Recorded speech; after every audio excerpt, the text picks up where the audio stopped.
The hypocritical behavior displayed by members of the GNU, shifting attention from the Phalaphala saga to the VBS scandal, is concerning and it undermines their credibility, integrity, and commitment to transparency and accountability. Today, we have an eye opening topic that will leave you questioning the morals and ethics of certain public figures. We are going to talk about the hypocrisy exhibited by members of the GNU regarding the infamous Phalaphala saga. Without wasting any more time, let us get into it. Molini, and welcome to yet another episode of Conversations with Nkosi. Now, this is the news commentary section where we will be offering insightful commentary and exploring various perspectives on the stories that shape our world.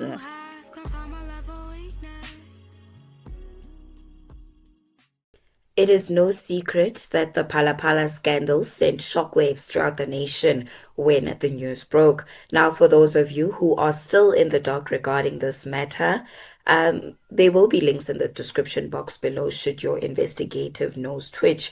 Also, feel free to check out my videos on Cupcake for a clearer backstory on his not so pretty track record.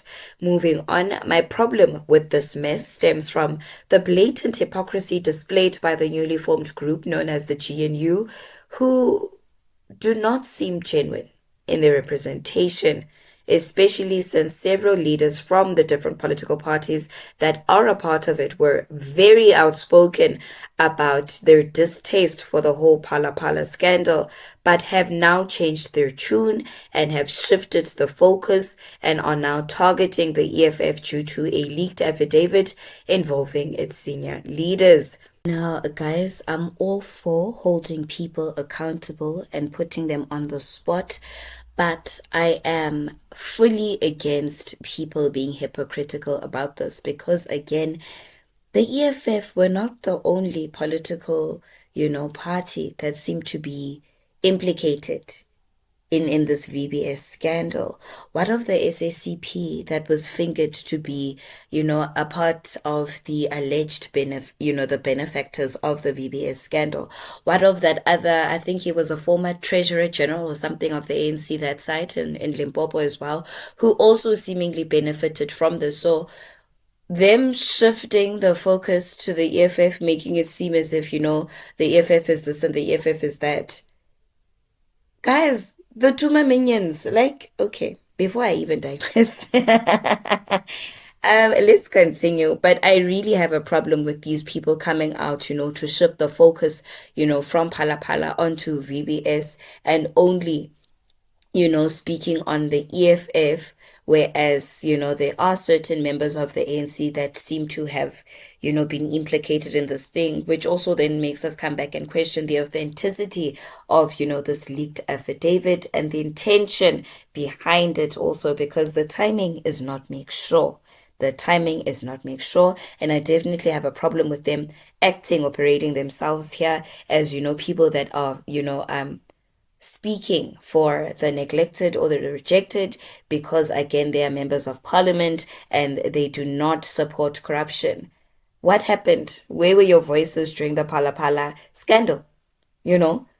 So your attempt to shift the focus towards the fighters under the guise of fighting for our rights is mad business. Your approach only exposed how biased you guys are when it comes to addressing issues that implicate your faves and vice versa. Okay. Also, I believe in holding people accountable for their actions, especially those that are tasked with the responsibility of ensuring that, their departments are, effectively run to ensure that basic service deliveries is not a myth for all citizens of the country. But I do have a problem with those of you that are tasked with this and then you do the complete opposite, because again, why run your department to the ground and then come back and be arrogant about it?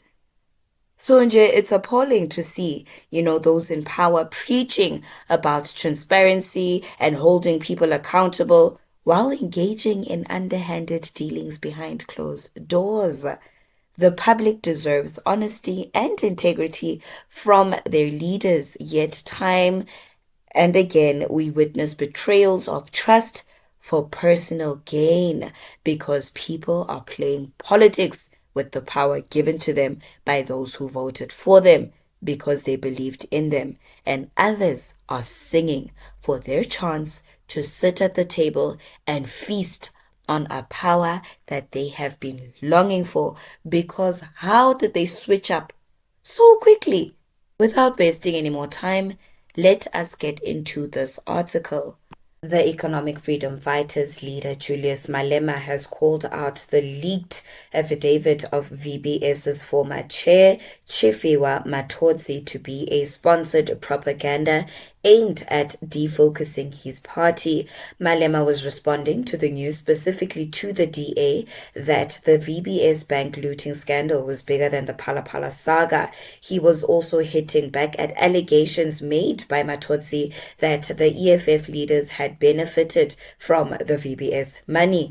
Malema was addressing the media at the Good Hope Chambers in Parliament on Thursday. A leaked affidavit by the bank's former CEO, Matodzi, claimed that Shivambu ordered him to make payments via Sgamega, a company owned by Brian Shivambu, a brother of Floyd Shivambu, and that he and Malema accepted illegal benefits. On Wednesday, the DA leader John Steenhuisen said that the VBS scandal was far worse than Phalaphala. He added that they won't support or vote for any motion by the EFF against President Cyril Ramaphosa on the Farmgate issue, where millions of dollars were reportedly stashed in his furniture.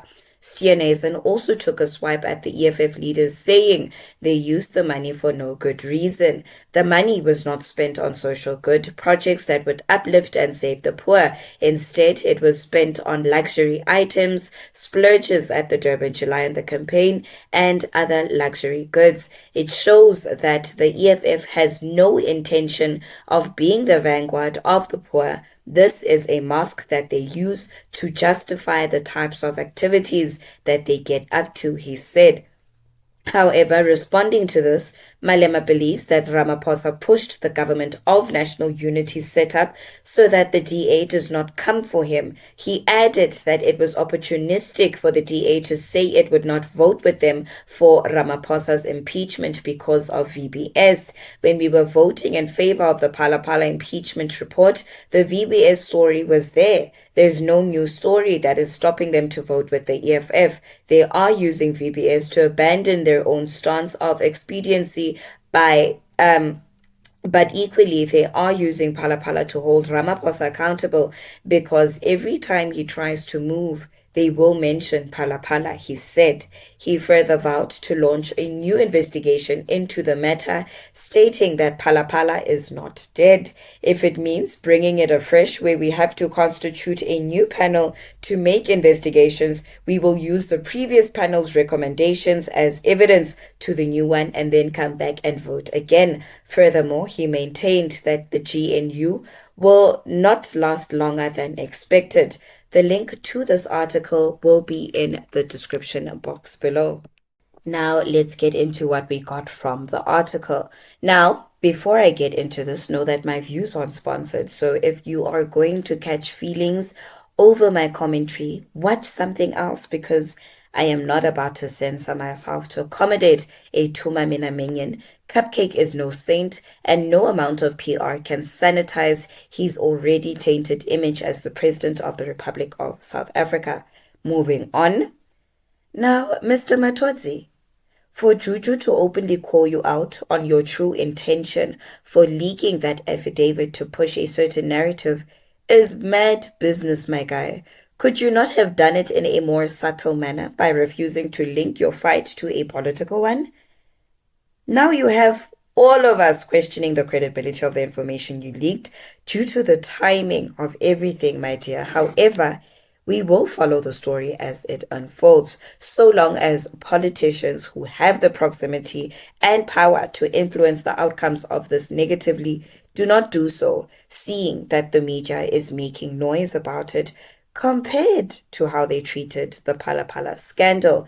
including the loudmouths who paid it dust by ensuring that Cupcake was protected from all the daggers aimed at him for tanking South Africans or taking us for a ride, rather, not forgetting how, the so-called self-appointed Mzansi Justice League were also mum with others defending Cupcake because they still enjoyed, the fruits of being ministers under him. Because again, coming back to what I said earlier on in the video, where was this noise when the SACP was allegedly fingered in this? Where was this noise when your former treasurer general of the Youth League in Limpopo was also fingered in this? Anywho, let's get into the hypocrisy, despite me already touching on it. Ne? When essential services are delayed due to corruption, fraud, and unethical dealings, which contribute to the increase in our already high unemployment rate, something that Cupcake promised to fix, so that he can help our economy thrive, there is cause for concern, especially when things have gotten worse under his leadership. It baffles me how some people who were silent, during previous scandals are now voicing their concerns about the VBS scandal being bigger than Phalaphala. Why the sudden change in attitude? Huh? Instead of only speaking out about the violation of our rights, shouldn't we also hold Cupcake accountable for his involvement in even more serious scandals? I can't help but question the true intentions of certain groups who claim to stand for justice in our country, especially when political parties that were against corruption before the GNU marriage have now changed their stance so drastically. I mean, the likes of Gayton.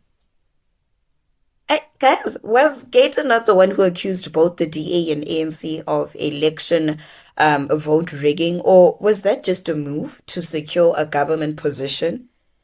As for Steenhuisen, when did he become Cupcake's biggest cheerleader?